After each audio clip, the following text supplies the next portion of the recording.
Como o preparo para a coroa metalocerâmica será demonstrado no macromodelo de gesso, vamos inicialmente traçar a linha amelo-sementária, dividindo a parte do esmalte da parte do cimento. A localização da linha de término tem uma relação direta com a margem gengival.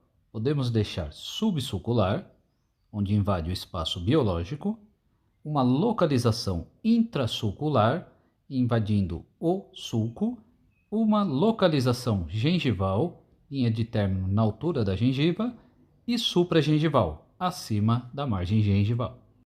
Como não temos essa referência no macromodelo, vamos padronizar que a linha de término será localizada 2 mm acima da linha amelo-sementária. O próximo passo será determinar a face oclusal anatômica, traçando uma linha ligando os pontos de ponta de cúspide e crista marginal. Dessa maneira, determinamos a face oclusal anatômica. Em seguida, adicionamos as vertentes externas da cúspide de suporte. Isto vai, junto à face oclusal anatômica, criar a face oclusal funcional. Para orientar o preparo, vamos marcar os pontos mais baixos e mais altos da nossa cúspide, demarcando os sulcos da crista marginal e a aresta da cúspide vestibular e palatina. Estas marcações orientam os sulcos de orientação. É fundamental que deixemos a broca na linha da marcação, assim como encostar o centro da ponta diamantada, nunca a base nem a ponta, senão teremos um sulco errado. Para a cúspide de corte, a profundidade mínima para uma coroa metalocerâmica é de 1,5 mm. Criamos então esta profundidade sobre as nossas linhas de referência.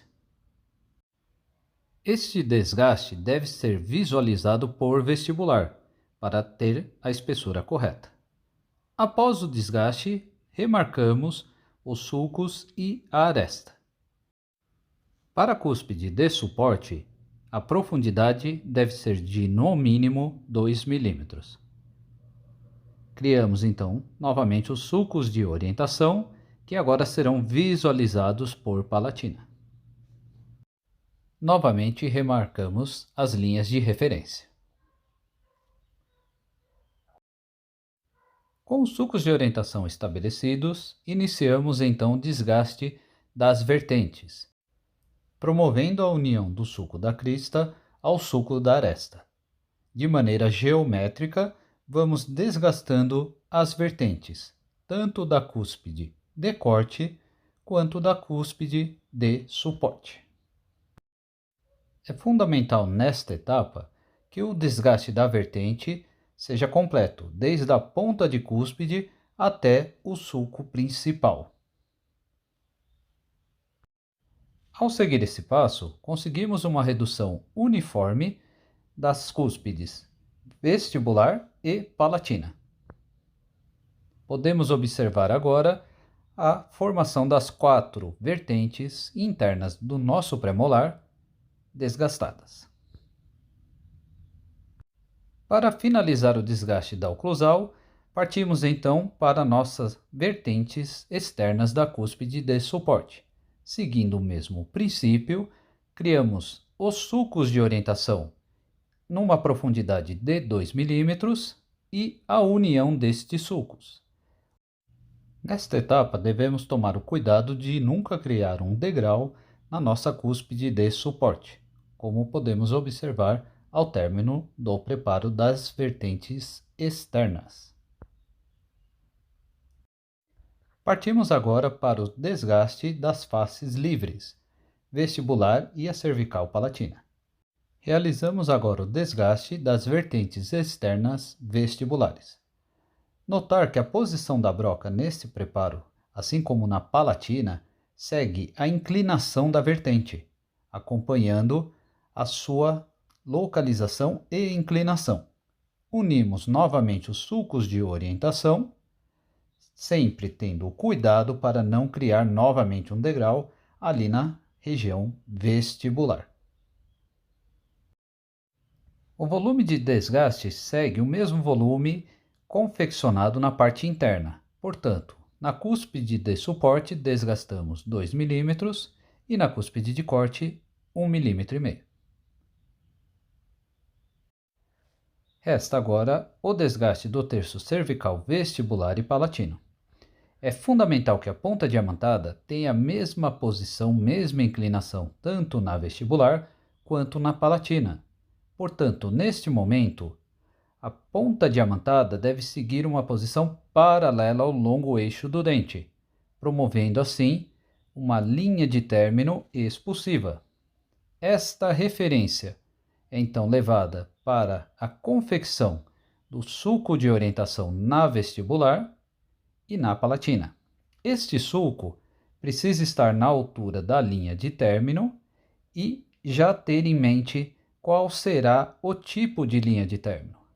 No caso de uma coroa metalocerâmica, podemos promover um chanfro largo biselado ou degrau de 135 graus.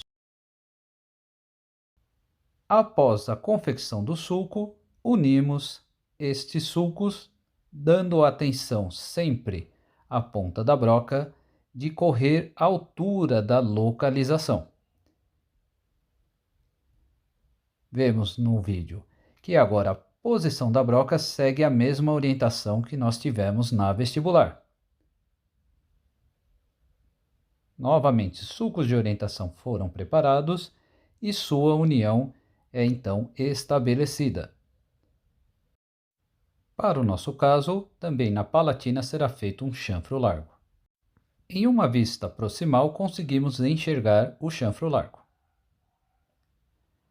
Última face a ser desgastada são as faces proximais.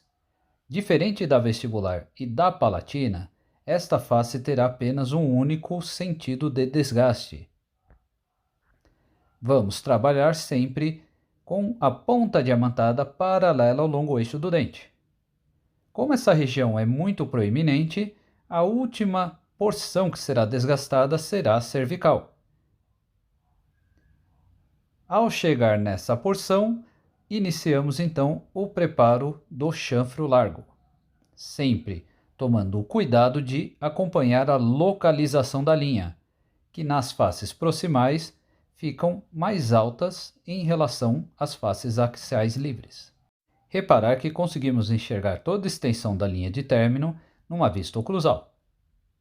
Partimos então para a última face proximal, seguindo o mesmo procedimento, ponta diamantada paralela ao longo eixo do dente e realizamos o desgaste proximal. Caso o dente a ser preparado tenha um dente adjacente, antes de realizar o preparo da linha de término, precisamos romper o ponto de contato com uma broca tronco-cônica afilada.